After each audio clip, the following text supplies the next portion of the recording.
말씀 함께 봅니다. 디모데전서 6장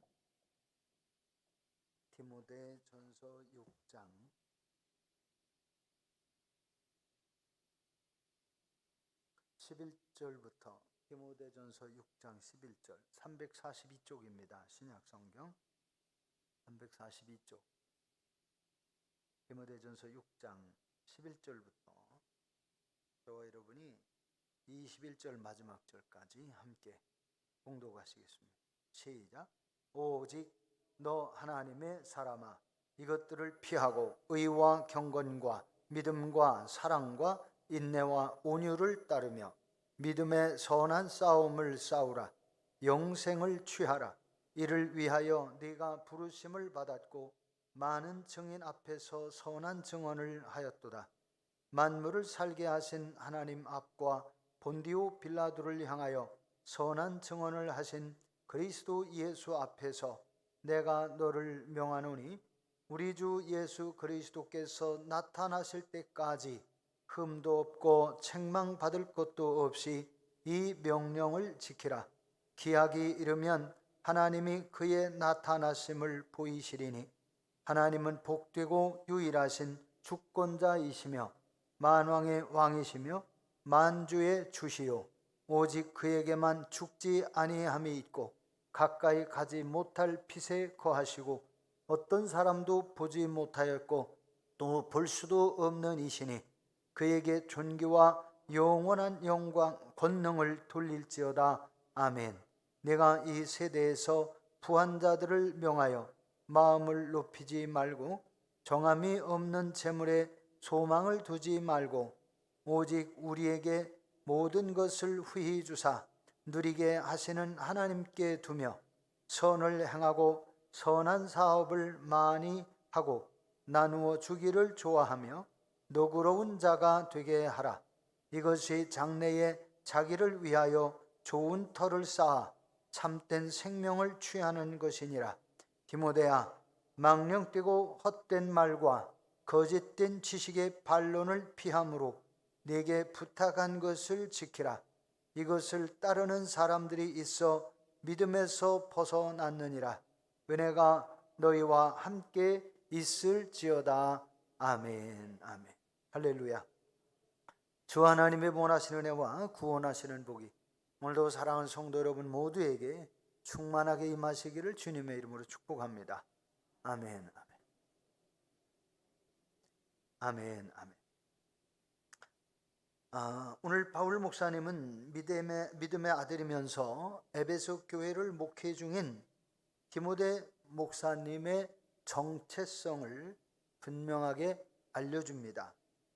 디모데가 어떤 사람인지 누구인지 그의 정체성을 알려주고 있는 겁니다. 그것은 너 하나님의 사람아 하면서 디모데를 하나님의 사람이라고 호칭하고 있는 거예요. 디모데는 하나님의 사람임을 바울 목사님은 분명하게 강조하고 있습니다. 그렇다면 목회하는 목사님들만 하나님의 사람인가요? 결코 아닙니다. 목회하는 목사님들을 비롯해서 예수 그리스도를 믿는 모든 사람들은 다 하나님의 사람입니다. 하나님의 사람이에요. 자, 예수 그리스도를 구주로 영접한, 예수 그리스도를 믿어서 구주로 영접한 모든 사람들, 이런 사람들은 모두 다 하나님의 사람인 것입니다.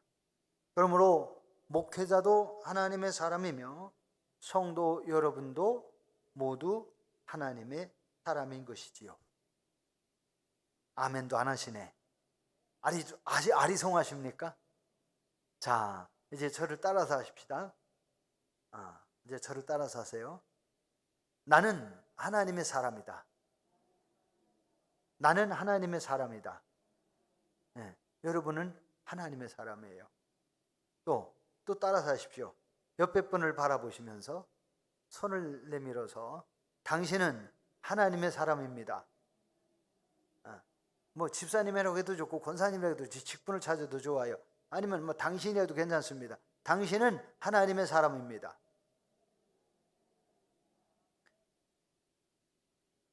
오늘날 많은 사람들이 하나님을 믿으면서도 자신이 하나님의 사람이라는 사람을 잃어버리고 하나님의 사람이라는 사실을 잃어버리고 사는 사람들이 참 많습니다.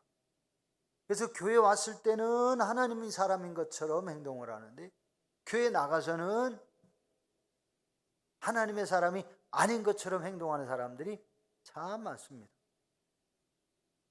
교회에서는 은혜를 사모하고 말씀을 사모하고 하나님을 찬양하고 기도하고 거룩해지려고 애를 쓰는데 교회 밖에 나가서는 아무도 모르는 곳에 가면 더더욱 하나님의 사람 아닌 것처럼 행동하는 사람들이 참 많습니다. 오늘 바울 목사님은 하나님이 사람의 가야 할 길, 하나님의 사람 된 하나님의 사람이 가야 할 길이 무엇인가를 분명히 말씀해 주세요. 첫째는 뭘까? 하나님의 사람이 피해야 할 길이 뭘까 하는 것을 가르쳐 줍니다. 하나님의 사람이 무엇해야 할 길이라고요? 하나님의 사람이 어떻게 해야 할 길이라고요? 피해야 할 길. 하나님의 사람이 피해야 할 길을 성경은 분명히 말씀합니다. 11절 말씀 우리 함께 보십시다. 11절 시작. 오직 너 하나님의 사람아 이것들을 피하고 이것들을 피하고 거기까지만. 오직 너 하나님의 사람아 이것들을 피하고 그랬어요. 자, 이것들이 도대체 뭡니까? 답이 어디 있어요? 이것들을 피하고 그랬는데 이것들이라고 하는 것은 앞에 있는 말씀을 인용한 거예요. 앞에 있는 말씀을 이야기했는데 자, 이것들이 뭘까? 9절, 10절 말씀으로 갑시다. 바로 위에 있는 9절, 10절. 자, 9절, 10절 한번 읽죠. 시작. 부하려 하는 자들은 시험과 올무와 여러 가지 어리석고 해로운 욕심에 떨어지나니 곧 사람으로 파멸과 멸망에 빠지게 하는 것이라. 돈을 사랑함이 일만 악의 뿌리가 되나니 이것을 탐내는 자들은 미혹을 받아 믿음에서 떠나 많은 근심으로써 자기를 찔렀도다.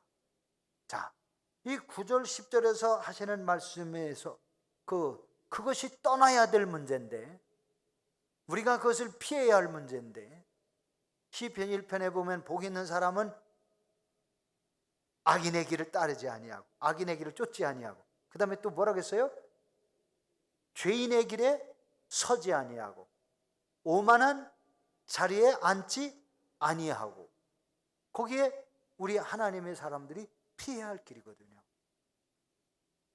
그러니까 이 9절 10절을 간단하게 정리한다면 무엇일까? 부정한 재물에 탐심을 갖지 말라는 거예요. 부정한 재물을 피하라는 거예요. 부정한 재물이 뭡니까? 부당하게 얻으려고 하는 이익, 부당한 방법, 수단과 방법을 가리지 않고 악을 행하면서 벌어들이려고 하는 재물, 이런 모든 것은 탐심에 의해서, 탐욕에 의해서 생기는 것이 되는 거죠. 그러니까 부정한 재물, 부정한 방법으로 모으려고 하는 재산, 이런 것들은 다 탐심이고 탐욕이고 이것은 우리가 하나님을 믿는 하나님의 사람들은 피해야 된다는 거예요. 왜? 그것이 1만 가지의 악의 뿌리, 근원이 된다는 거예요. 그러니까 탐심이라는 것이 사람을 멸망하게 합니다. 여러분이 잘 아시는 엘리사의 제자 게하시라고 있었잖아요. 게하시가 엘리사 목사님을 잘 섬기다가, 옛날에 선지자라고 그랬는데 제가 이제 목사님이라는 표현을 쓰겠습니다. 엘리사 목사님이 능력을 행하고 기적을 행하는데 아람 나라의 장군, 군 최고 사령관이 문둥병 걸려가지고 유대 나라 왕에게 와서 고쳐달라고 아람 나라 왕의 친서를 가지고 왔어요. 근데 이 유대 나라 왕은 큰일 난 거예요. 뭐라고 얘기했느냐? 내가 하나님이고 한데 나보고 이 문둥병을 고쳐달라고 그래? 그러면서 어떻게 내가 왕이지만 문둥병을 고쳐? 이것은 우리나라를 침략하려고 모략을 하는 그런 아주 나쁜 꾀에 불과한 거야 하면서 왕이 옷을 찢고 탄식을 합니다. 그때 당시는 유대 나라보다 아람 나라가 더 강대국이었거든요. 그러니까 아람 나라와 싸우면 유대 나라가 지는 게 뻔한 거예요. 트집을 잡아서 침략하려고 나병 환자를 보내가지고 고쳐달라고 했다는 거지요. 자, 유대 나라 하면 하나님을 섬기는 나라, 그 나라의 왕 하면 하나님을 잘 섬기는 사람이어야 되잖아요. 나는 못해도 누가 하신다? 하나님이 하신다. 그런 믿음이 있었으면 얼마나 좋았겠어요. 그러면 왕이 모든 선자들을 불러놓고 아람 나라에 이 왕이 이렇게 나만 장군이라는 군 최고 사령관을 보내면서 내가 사랑하는 나의 종 이 장군의 문둥병을 고쳐주소라고 했으면 나는 고치지 못하지만 당신들이 하나님께 기도해서 이 나만 장군의 병 좀 고쳐주도록 하나님께 기도하고 제사 좀 드려보시오 했었으면 얼마나 좋았을까. 옷을 찢고 탄식하고 절규를 합니다.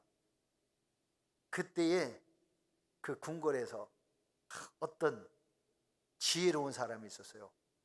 왕이시여, 엘리사라고 하는 하나님의 선지자가 있는데 그는 무슨 병이든지 고친다고 합니다. 그 사람에게 보내면 해결될 겁니다. 그랬더니 왕이 엘리사에게 보냈잖아요. 그 엘리사에게 보내는데 이 나만 장군이요, 술에다가 금을 바리바리 싣고 온 거예요. 그리고 그 당시 최고의 의복이라고 하는 좋은 옷들을 잔뜩 싣고 온 거지요. 그리고서 그것을 자기 병 고치는 사람에게 주려고 가지고 온 거예요. 근데 엘리사에게 갔더니 마침내 어쨌든 고침받았잖아요. 시간 없으니까 다 얘기할 수는 없고 고침받았어요. 그랬더니 이 사람이 금을 실어온 거와 옷을 바리바리 실어온 것을 엘리사에게 주겠다고, 이것을 받으시라고 막 그러는 거예요. 그러니까 엘리사가 나 그거 필요 없어. 내가 그 돈을 받으면 돈 받고 병 고쳐줬다고 할 테니까 안 받아. 옷을 받고서 고쳐줬다고 할 테니까 안 받아. 그래고서 그런 생각에서 안 받았을 거죠. 또 하나님이 하셨으니 내가 너한테 이것을 왜 받냐? 근데 이 아람 나라의 나만 장군이 뭐라고 했어요? 이스라엘 하나님을 이제부터 내가 섬기겠다는 거예요. 그러면서 이것을 받으십시오. 얼마나 멋져요. 말씀 한마디에 요단강 가서 7번만 목욕하라고 깨끗하여진다고 기도도 안 하고 말만 해줬어요. 그런데 요단강에 가서 어쨌든 목욕을 했어요. 7번을 했더니 깨끗해졌어요. 그랬더니 하나님이 고쳐주셨습니다. 요단강이 고쳐줬다고 한 게 아니라 하나님이 고쳐주셨습니다. 이스라엘에 계신 하나님이 내가 계신 걸 알고 이스라엘 땅에 계신 하나님을 내가 섬기려고 내가 이스라엘의 흙을 파가겠습니다. 수레에다가 흙을 파가겠다고. 그리고 이스라엘을 당신들이 섬기는 하나님을 나도 섬기겠습니다. 나아만은 이스라엘 땅에 계신 하나님이 그 술에다가 흙을 싣고 가면 나아만이 가는 아람 나라에서도 그 흙에서 하나님을 섬기면 받으시는 줄 알았던 모양이에요. 어쨌든 그렇게 했어요. 그랬더니 엘리사가 하나도 안 받았어요. 그랬더니 그 엘리사 집에 있던 종이 게하시가 아이고 우리 선생님 저걸 받으면 우리가 부자가 되고 저렇게 좋은 옷을 받으면 얼마나 좋으냐. 선지자님이 입기 싫으면 제자들에게 주고 선지자님들이 금은 보물을 쓰기 싫으면 가난한 백성들에게 주면 될 것이지 하는 마음을 가지고 있었는지 몰라. 그러나 그 게하시의 마음속에 욕심이 생겼어요. 내가 가서 쫓아가서 그것을 달라고 해야 되겠다. 그래가지고 게하시가요 자기 스승 몰래 막 자기 나라로 돌아간 나만 장군을 쫓아갔잖아요. 그러면서 뭐라 그래요? 우리 집에 손님이 왔는데 손님을 대접하려고 그러니 금덩어리 주고 옷도 좀 달라고 하셨어. 그래 나만 장군이요 주려고 하는 거 얼른 줘버렸어요. 달라는 대로 주는데 참 양심이 있었던지 많이는 달라고 못하고 글쎄 받아왔는데 엘리사 선생님이 묻지요. 선지자가 게하시야 네가 어디 갔다 왔냐? 아무 데도 안 갔다 왔습니다. 탐욕을 부리고 금을 받고 의복을 받아왔는데 숨겼거든. 아무 일도 없었습니다. 그랬더니 뭐라 그래요? 네가 그 재물에 욕심을 내고 탐심을 내고 옷에 탐심을 냈으니 나만의 문둥병이 네게 그대로 임할 것이다. 그 말이 떨어지기가 무섭게 엘리사 선생님의 수종 들었던 게하시의 몸에는 문둥병이 덮쳐버려요. 그래서 문둥이가 됐다는 거예요. 놀랍죠. 그 성경 다음 구절에 그 게하시가 회개하고 사죄했다는 얘기고, 전 그게 또 안타까워요. 거짓말한 것도 문제인데 죄로 인하여 문둥병이 왔을 때에 그 자리에 꿇어 엎드려 하나님과 내가 선생님 앞에 큰 죄를 졌습니다. 한 번만 기회 주십시오. 한 번만 용서해 주십시오. 이제는 정직하게 살겠습니다. 그러면서 회개했더라면 얼마나 좋았을까. 성경에 회개했다는 말이 없죠. 그럼 결론은 뭡니까? 부정한 재물에 탐심을 가지고 그 재물을 취하였다가 문둥병자가 돼서 쫓겨나고 평생 문둥병으로 살다가 죽었다는 얘기밖에 할 게 없어요. 성경은 부정한 재물에 탐심을 내게 되면 이렇게 결국 하나님의 은혜에서 떨어져 나가고 하나님이 주신 은혜와 복을 누릴 수 없는 불행한 사람이 되기 때문에 부정한 재물에 욕심을 내지도 말고 그 부정하게 재물을 취하지도 말라고, 그것을 피하라고 성경은 말씀합니다. 목회자나 우리 성도님들 모두가 재물이 정말 중요하지요. 돈 많으면 좋죠. 의복 좋은 옷 많으면 좋죠. 그런데 부정한 방법으로 재물을 모으고 또 이것저것을 부정한 방법으로 얻는 것은 하나님의 사람으로서 피해야 할 문제다. 왜? 그것이 구원을 잃어버리는 원인이 되기 때문에. 여러분, 아담과 하와가 에덴 동산에서 왜 쫓겨났습니까? 탐욕 때문에. 하나님이 먹지 말라고 하는 그 에덴 동산에 선악을 알게 하는 나무 열매를 욕심을 냈어요. 다른 것은 네가 다 마음대로 먹어도 좋지만 동산 중앙에 있는 선악을 알게 하는 나무 열매는 먹지 마라. 그걸 먹는 날엔 네가 반드시 죽으리라. 정령 죽으리라. 반드시 죽으리라. 근데 뱀이 아니야. 그거 먹으면 하나님처럼 되고 그거 먹으면 네가 지혜롭게 돼. 여러분, 사람이 지혜롭게 된 것이 그래서 그거 따먹어서 그래요? 아니요. 하나님이 애초에 지혜롭게 만들어 주신 거예요. 세계의 최고의 과학자가요, 이 두뇌를 쓰고 죽은 것이 하나님이 주신 두뇌에 100이라고 그러면 그 중에 20도 못 쓰고 죽었대요. 하나님이 주신 우리 사람에게 두뇌에 주신 지혜가 100이라고 숫자를 정한다면 그 지혜 100 중에서 세계 최고의 과학자들도 20 이상을 쓰고 죽는 사람이 거의 없다는 거예요. 20 이하로 쓴다는 거예요. 그러니까 우리 하나님이 사람들의 지혜를 얼마나 뛰어나게 만드셨어요. 에디슨이라고 하는 사람은 발명을 660가지나 했대요. 세상에 660가지. 하나를 발명하기도 힘든데 에디슨은 660가지. 우리가 지금은 이거 LED 전등으로 쓰지만 전구, 백열전구, 형광등 다 에디슨이 발견한 거예요. 야, 놀랍습니다. 하나님이 사람에게 주신 지혜는 선악을 알게 하는 나무 열매를 먹어서 지혜롭게 된 게 아니에요. 하나님이 하나님의 형상과 모양을 따라 지으셨기 때문에 우리 사람들에게, 그래서 모든 것을 다스리고 정복하라고 하신 그것이 뭐예요? 으뜸이 되게 하신 거예요. 그 사람이 만물의 영장이 되게 하신 것도 바로 하나님이 하나님의 형상을 따라 우리 사람을 지으셨기 때문에. 그러니까 우리 사람들에게는 하나님의 뛰어난 과학적인 창조적인 그러한 DNA 유전자를 우리 사람들에게 주셨다는 얘기예요. 오늘 성경 말씀 옆으로 조금 제가 새 나가는 예화를 좀 들어갔습니다만은 죄송합니다. 중요한 것은 오늘 하나님이 우리 사람들에게 부정한 재물의 탐심이나 취하려고 하는 그런 자리에서 피하라는 거예요. 그렇게 하지 말라는 거예요. 왜 그러는가?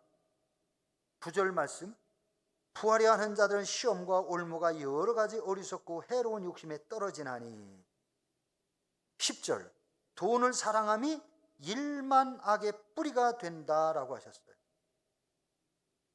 부정한 방법으로 탐욕을 가지고 재물을 모으려고 하면 결국 파멸과 멸망에 빠지는 것이라고 9절에 말씀하고 있고, 10절에서는 1만 가지의 악의 뿌리가 된다는 거예요. 그러니 부정한 재물, 또 재물이 우리 인생의 목적이 되면 안 된다는 것을 말씀하고 있는 겁니다. 둘째는 따라야 할 것에 대해서 말씀을 하고 계세요. 자, 따라야 될 것이 뭘까? 11절 다시 한번 봅니다. 시작. 오직 너 하나님의 사람아 이것들을 피하고, 지금까지 이제 피한 것을 말씀했어요. 그 다음 의와 경건과 믿음과 사랑과 인내와 온유를 따르며. 그러면 지금 의와 경건과 믿음과 사랑과 인내와 온유를 따르며 그 다음에 이어진 말씀이 믿음의 선한 싸움을 싸워라 그러셨는데, 바로 지금 방금 전에 말씀한 의와 경건과 믿음과 사랑과 인내와 온유를 따르는 것이 믿음의 선한 싸움인 거예요.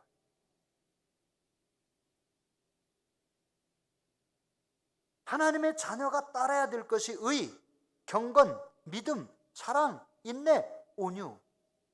여기 의라고 하는 것은 내 생각에 옳다고 생각하는 거 이거 아니에요. 여기 성경에서 말하는 의는 하나님의 의, 곧 거룩함.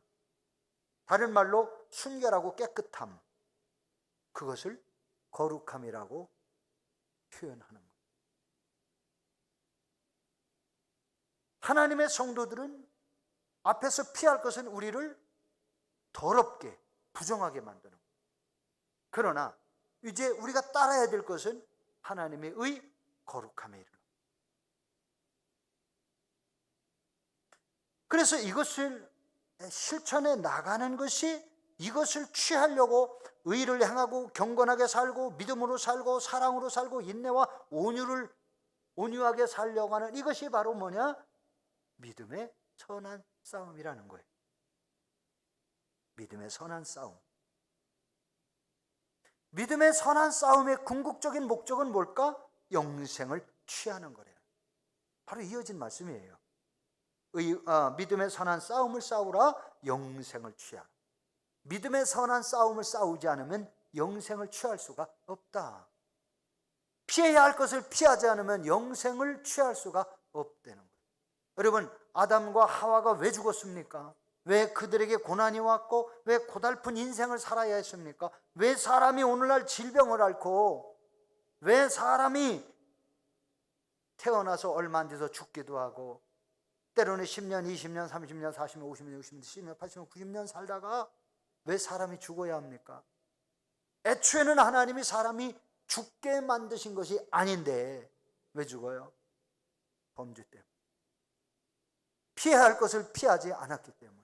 그럼 피해야 할 것을 몰랐다? 아니요. 하나님이 알려주셨잖아요. 먹지 마라. 그것을 먹는 날에는 죽으리라. 안 먹었으면 살았어요. 안 먹었으면 에덴 동산에서 안 쫓겨났어요. 안 먹었으면 사람이 영원히 살 수 있었어요.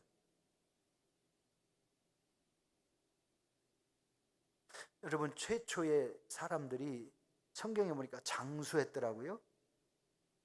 뭐 300년, 400년, 500년, 600년, 969살까지도 살았어요. 한 살만 더 살았으면 970인데. 세상에 969년 동안.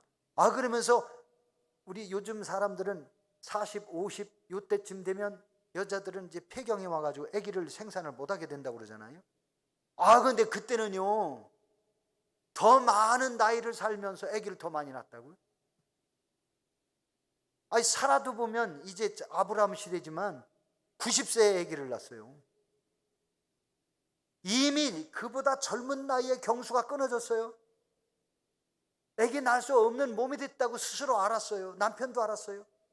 그런데 하나님이 그로부터 수십 년이 지난 후에 90살에 사라로 하여금 아기를 낳는, 우리 세상 말로 회춘하는 은혜를 하나님이 주신 거야.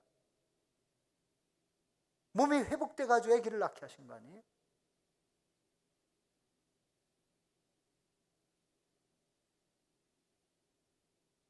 의와 경건과 믿음과 사랑과 인내와 온유를 따르는 이것이 믿음의 선한 싸움을 싸우는 것이고, 믿음의 선한 싸움을 싸우는 사람에게 영생을 누리게 하신다. 그래서 싸워라 영생을 취하라 하시는 말씀을 하시는 거예요. 싸워서 이긴 자가 취하는 거죠. 경기에서 우승한 사람이 은메달도 받고 동메달도 받고 금메달도 받는 거 아닙니까? 싸워서 승리한 사람이 영생을 취한다는 거예요. 그러니까 믿음의 선한 싸움은, 이거 다시 말하면 무슨 싸움이냐? 영적 싸움인 거예요. 영적 싸움.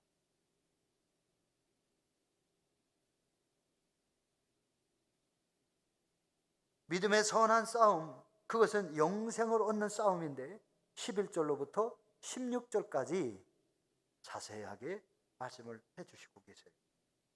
믿음의 선한 싸움, 곧 영생을 얻는 싸움을 해야 하는 이유는 무엇일까? 하나님의 명령이기 때문에. 믿음의 선한 싸움을 싸우라는 것은 바울 목사님을 통하여 하나님이 디모데에게, 그 당시 에베소 교인들에게, 오늘날 저와 여러분들에게 하나님이 명령하신 거예요. 바울 목사님을 통해서. 그래서 성경을 기록했고 오늘날 우리들에게도 명령하신 거예요. 하나님의 명령이기 때문에 우리는 믿음의 선한 싸움을 싸워야 해요. 방금 전에 말씀을 드렸어요. 아담과 하와는 하나님을 믿지 못했기 때문에, 하나님의 말씀을 믿지 못했어요. 그래서 믿음의 선한 싸움에서 패했습니다. 사악한 뱀에게 속은 것이 믿음의 선한 싸움에서 패하여 죄를 범하고 만 거예요. 사악한 뱀의 말을 듣고 보암직하고 먹음직스럽게 탐스러운지, 탐스럽다 하는 얘기가 탐심이 생겼다는 얘기. 여러분, 시장에 가든 어디다 뭐든 맛있게 생긴 거 있으면 우리의 몸에서 어떤 작용이 먼저 일어나요? 맛있게 생긴 거 있으면 침이 넘어가요. 아유, 그것 좀 먹었으면 좋겠네. 어디서 맛있는 음식 냄새가 나고 맛있는 빵 냄새가 나면 침이 넘어가요. 아유, 그것 좀 먹고 싶네. 그래서 나도 모르는 사이에 거기로 발걸음 옮겨져가.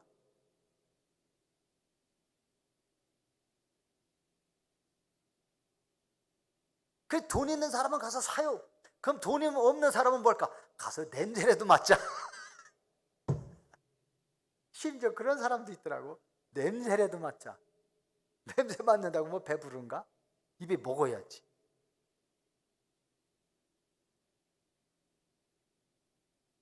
근데 어쨌든 여러분, 유혹을 당하잖아요.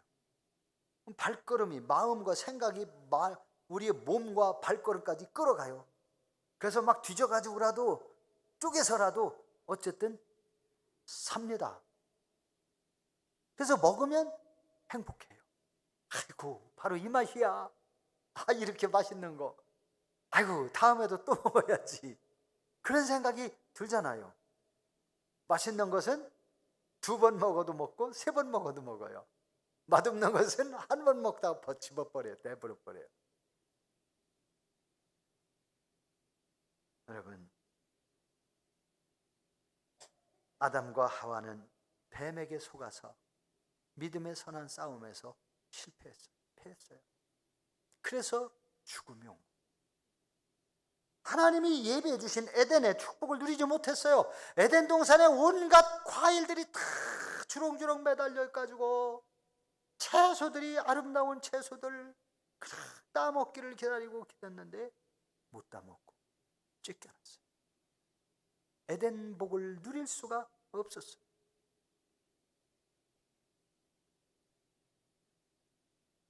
그래서 결국 믿음의 선한 싸움은 악한 영들과의 싸움이고, 이 세상의 죄악과 싸움이고, 하나님 말씀에 불순종하려는 생각과의 싸움이에요.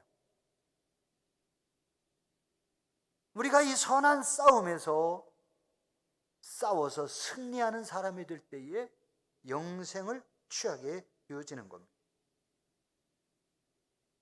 믿음의 선한 싸움에서 패하면 가인과 가룟 유다와 같이 영원히 멸망당하는 저주의 사람이 됩니다. 둘째, 믿음의 선한 싸움은 무엇일까? 첫째는 영생을 얻는 싸움이고, 둘째는 하나님을 향해 나아가는 싸움이에요. 믿음의 선한 싸움은 뭐라고요? 하나님을 향해 나아가는 싸움입니다. 첫째는 뭐라고요? 믿음의 선한 싸움은 영생을 얻는 싸움입니다. 그러니까 믿음의 선한 싸움을 싸워서 이기면 영생을 얻는 거고, 믿음의 선한 싸움을 싸워서 승리하려면 하나님을 향해 나가야 돼. 하나님께 나가야 돼. 하나님을 가까이 하는 것이 복. 하나님의 말씀을 듣는 것이 복이요, 하나님의 말씀을 듣고 순종하는 것이 영생을 얻는 것이요, 악한 영들과의 싸움에서 이기는 거예요. 17절로 19절 말씀에는 다시 부정한 재물에 대한 말씀이 또 언급됩니다. 17절로 19절 잠깐 말씀을 보십시다. 17, 19절 시작. 네가 이 세대에서 부한 자들을 명하여 마음을 높이지 말고 정함이 없는 재물에 소망을 두지 말고 오직 우리에게 모든 것을 후히 주사 누리게 하시는 하나님께 두며, 무엇을 두라? 소망을 두라는 거예요. 선을 행하고 선한 사업을 많이 하고 나누어 주기를 좋아하며 너그러운 자가 되게 하라. 이것이 장래에 자기를 위하여 좋은 터를 쌓아 참된 생명을 취하는 것이라.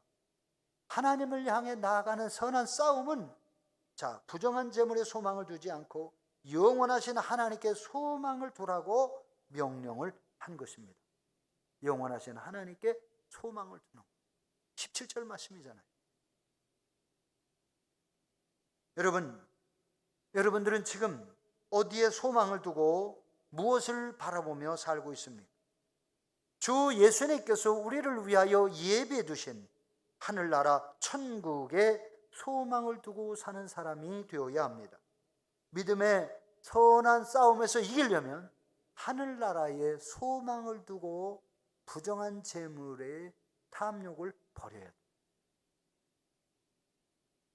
하늘에 소망을 두고 사는 사람이 부정한 재물과 부정한 사람들과 연합하고 악한 영들의 유혹을 받아서 하나님의 말씀에 불순종하고 산다?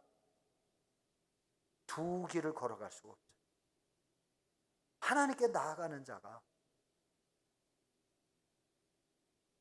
선한 싸움에서 승리할 수 있는 거예요. 때때로 우리의 삶의 현장에 이 재물이 절실하게 필요할 때가 있어요. 때로는 우리에게 명예가 필요할 때도 있어요. 이 세상을 살아가면서 많은 의복이 필요하고 논밭이 필요하기도 하고 집이 필요하기도 해요. 우리의 세간살이라고 하는 살림살이도 필요하고 때로는 자동차도 필요하고 많은 것들이 우리의 삶에 필요해요. 그러나 그것이 목적이 되면 안 된다는 거예요. 우리의 목적은 하나님 나라.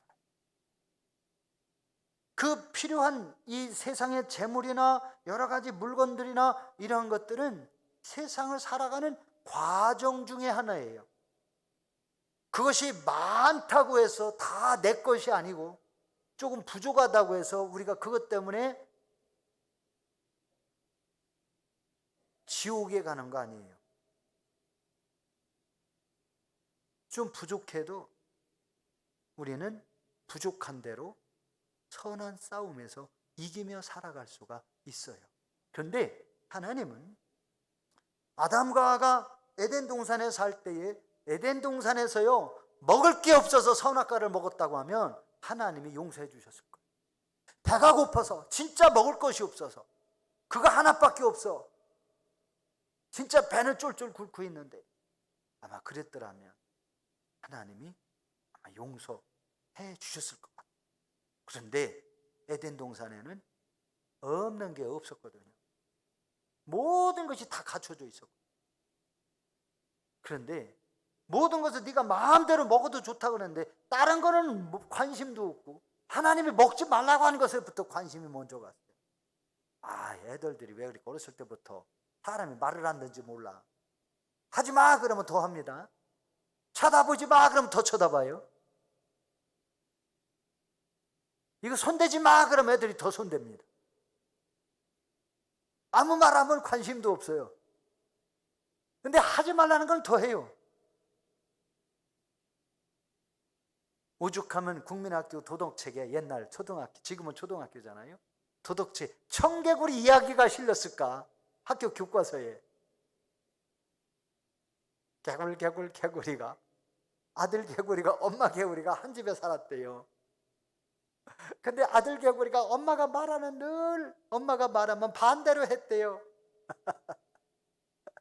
오죽하면 개구리 이야기가 나오고 끝내 이 개구리가 끝까지 엄마 말은 듣다가 죽을 때에 가서야 엄마가 생각하기를 내가 양지바른 산에다 묻어달라고 하면 이놈이 또 냇가에다 묻어주겠구나 생각을 해가지고 아들 개구리한테 얘야 내가 죽으면 냇가에다 묻어다고 그러면 산에다 묻어주리라 생각을 하고 냇가에다 묻어달라고 그랬네. 아, 그랬더니 청개구리가요 마지막에 회개하는 사건이 일어났어요. 그래가지고 내가 지금까지 엄마 말을 안 들어서 엄마가 속상해서 돌아가셨으니 엄마 가슴 아프게 했으니 마지막 유언이라도 내가 바르게 지켜드리자 해가지고 마지막에는 냇가에다 갖다 엄마 무덤을 쓰고 나서 비가 올라오면 그래서 청개구리가 깨옥 하고 다 노래 운대는 거지.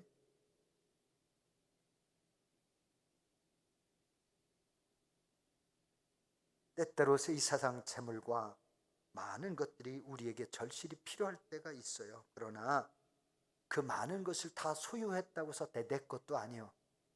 내가 쓰는 거 쓰고 가는 것만이 내 거예요. 못 쓴 거는 내 것도 아니에요. 그것이 아들에게 물러갔는데 어느 날 갑자기 아들이 다 팔아제끼고 뭐하고 그냥 화랑방탕해가지고 탕자처럼 그냥 하루아침에 다 없어질 수도 있어요. 저희 동네에도 부자가 있었는데 아들들한테 다 조목조목 나눠줬거든요. 근데 아버지가 돌아가시고 나자 그 모든 것을 한 아들이 홀랑 날려버렸어요. 형제들한테 보증서 달라고. 나 사업 좀 하려고 하는데 돈이 좀 필요하는데 보증서 달라고. 그러니까 옛날에 형제들이 애지간하면 다 보증서 줬잖아요. 인감도장을 다 주고 네가 필요한 대로 뺏어 써라 그러고 다 줬는데 아, 이놈이 그거 가지고 사업한답시고 하다가 돈은 좀 안 되니까는 1억 천금을 누리고 경마하는 데 가서 경마를 했대요. 다 날려버렸다는 거예요.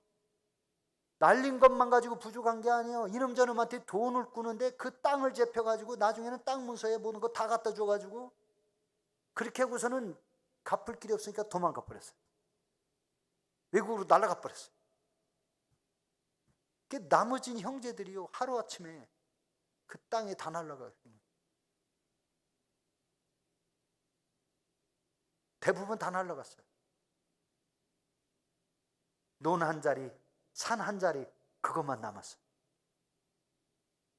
논 한 자리, 산 한 자리도 그거 그냥 상속받은 사람이, 상속받은 형제가 막 아파트 잡고 자기 연금 빼가지고 막 갚고 그래가지고 경매 넘어가는 거를 넘어가지 않게 빚을 채무를 갚고 그렇게 하고서 겨우 찾았어요.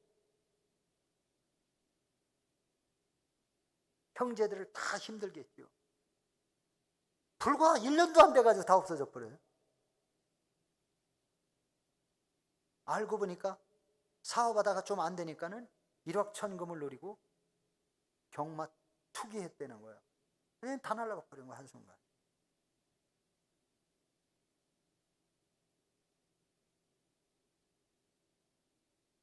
이 세상 모든 것이 우리에게 다 소유할 수도 있지만 다 소유했다고 하더라도 그것이 다 내 것도 아니고 내가 쓰고 가는 것만이 내 것이고, 우리가 또 살아가면서 제가 목회하면서 보니까요, 남아도 그게 그거고 진짜 남는 것은 뭐냐?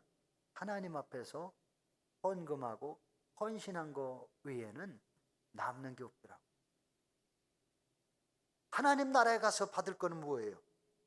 하나님 앞에 헌신한 거 외에는 남는 게 없죠. 오늘 시간이 이제 21분이나 됐네요. 제가 짤막하게 예화를 하나 해드리고 그냥 오늘 말씀을 그냥 정리하도록 하겠습니다.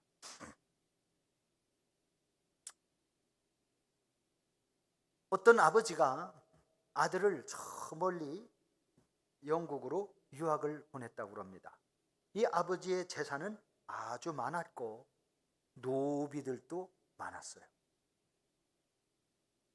그런데 아들이 유학 갔는데 아들이 한참 공부에 열중하고 있었는데 아버지의 몸이 안 좋아서 병이 나가지고 위독하게 됐습니다. 그래서 아버지가 마지막 아들에게 유언장을 보내는데, 아들한테 유언장을 보내는데 공부가 끝나기 전에 오지 말라는 거예요. 그러면서 유언장에 뭐라고 써있느냐?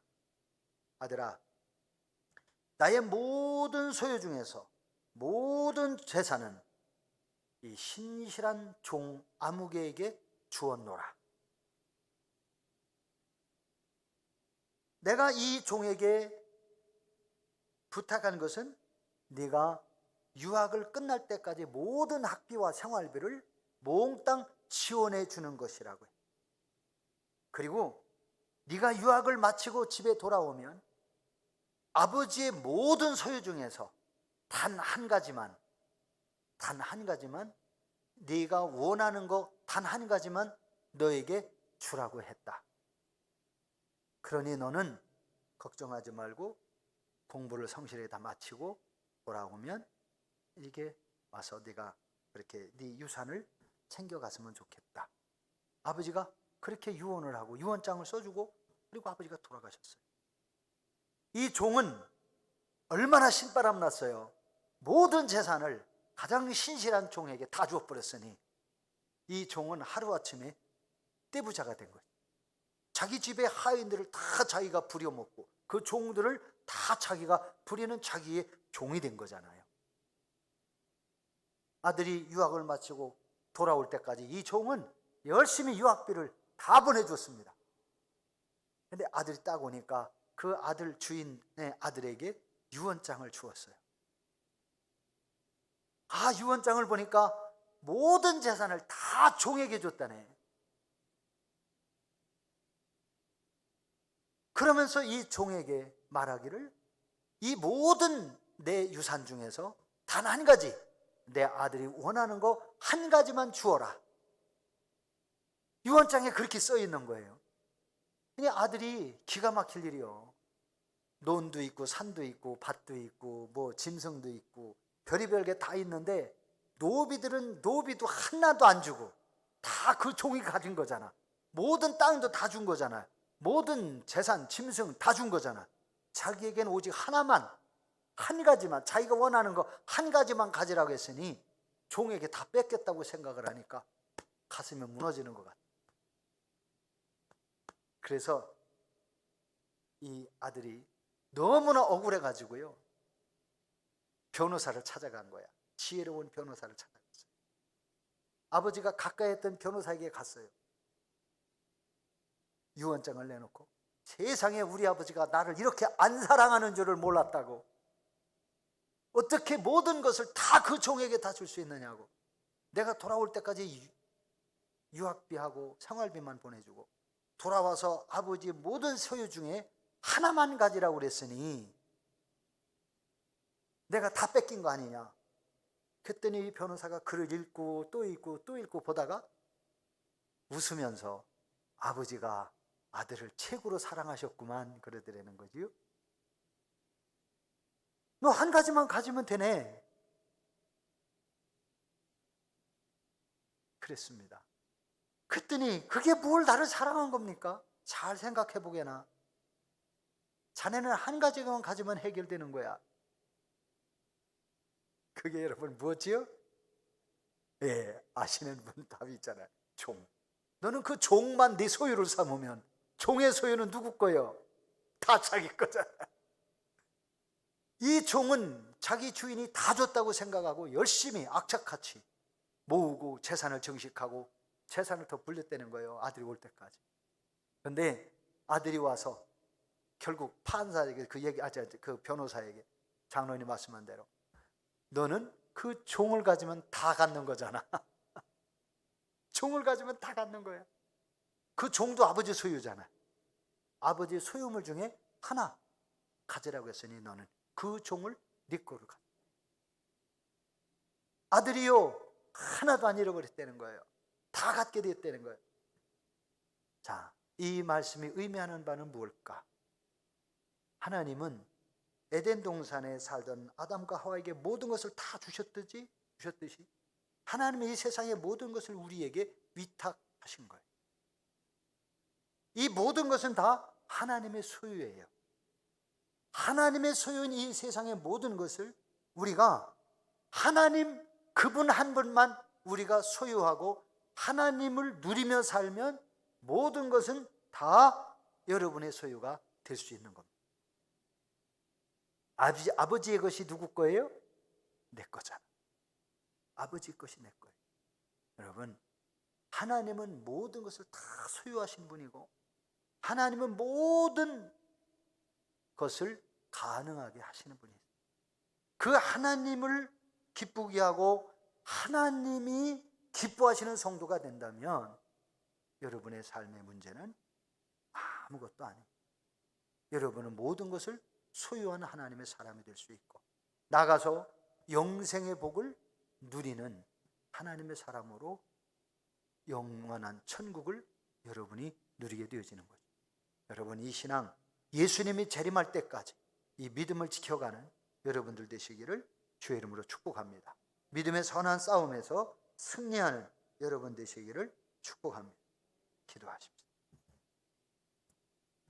오늘 말씀을 듣고 하나님, 믿음의 선한 싸움을 싸우고 마지막 때까지 예수 그리스도께서 우리에게 주신 십자가의 복음을 붙잡고 영적 싸움에서 승리하는 하나님의 자녀가 되어서 영원한 하나님의 나라 영생의 복을 누리게 하시고 이 땅에서도 하나님 앞에 신실한 자녀들에게 주시는 그러한 복을 우리 모든 성도들이 누림으로 이 세상에서 삶이 고난이 아니고 슬픔이 아니고 탄식이 아니고 저주가 아니고 불행이 아니라 행복이 되게 하시고 하나님의 영광 드러내는 은혜와 축복의 삶이 되게 하여 주옵소서.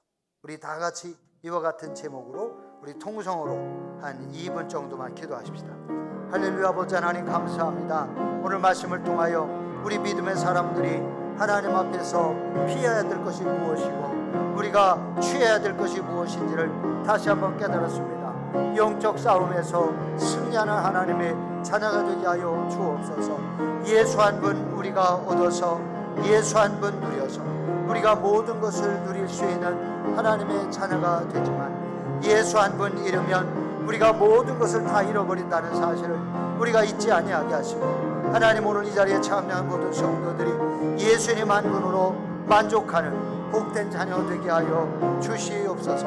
성령님 크신 은혜와 복을 더하사 하나님의 영광 드러내게 하여 주시옵고, 우리 모든 성도들이 영으로 깨어있게 하셔서 이 땅에서 살아가는 동안 하나님의 기쁨이 되고, 또한 하나님이 기뻐하시는 하나님의 사람으로 살게 하셔서 이 성도들 중에 한 사람도 악한 영에게 사로잡히거나 악한 영에게 미혹받아 영생의 복을 잃어버리거나 불행한 삶을 살아가는 어리석은 사람이 하나도 없게 하시고, 우리 모든 성도들이 다 하나님의 자녀가 되어서 하나님이 주시는 복을 누리게 하셨으니 하나님과 동행하게 하시고, 하나님을 가까이 하나님 앞에 나아가게 하시고, 하나님의 말씀을 붙들고 믿음의 선한 싸움을 싸우게 하여 주옵시기를 원합니다.